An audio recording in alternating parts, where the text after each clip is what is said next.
Doctor Babasaheb आंबेडकरांना सुद्धा त्यावेळच्या आपल्या नेत्यांनी विचारलं, बाबासाहेबांचं ऐकलं नाही या देशामध्ये, मंडळावर लागू नाही झाला. अरे त्या महामानवानं 340व्या कलमासाठी राजीनामा दिला. आमच्या ओबीसीला काही सुद्धा माहिती नाही.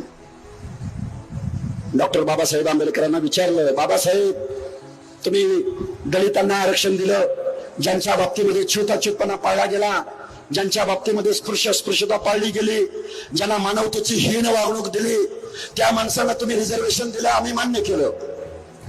पण गावगाड्यातल्या माळ्याला, साड्याला, कोऱ्याला, तेल्याला, हाटकऱ्याला, बंदराला, धोळ्याला, वंजराला, बंजाराला तुम्ही का आरक्षण देताय बाबासाहेब? या बलुतेदारांना का आरक्षण देताय? सोनाऱ्याला तुम्ही आरक्षण का देताय? सुताराला, पंचाळाला कशासाठी आरक्षण देताय? माझा महामानव डॉक्टर बाबासाहेब आंबेडकर कायद्याच्या सभागृहासमोर बोलले. काय बोलले? गावातल्या अस्पृश्यांना मी कायद्याने रिझर्वेशन दिलंय, मी केंद्रीय सूचीमध्ये टाकलंय, शेड्यूल कास्ट, शेड्यूल ट्राईब्स मध्ये टाकलंय.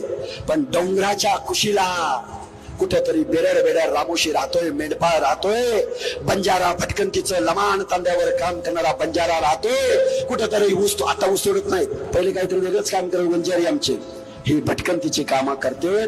या माणसांना सुद्धा मला शिक्षणाच्या प्रक्रियेत आणायचंय, विकासाच्या प्रक्रियेत आणायचंय.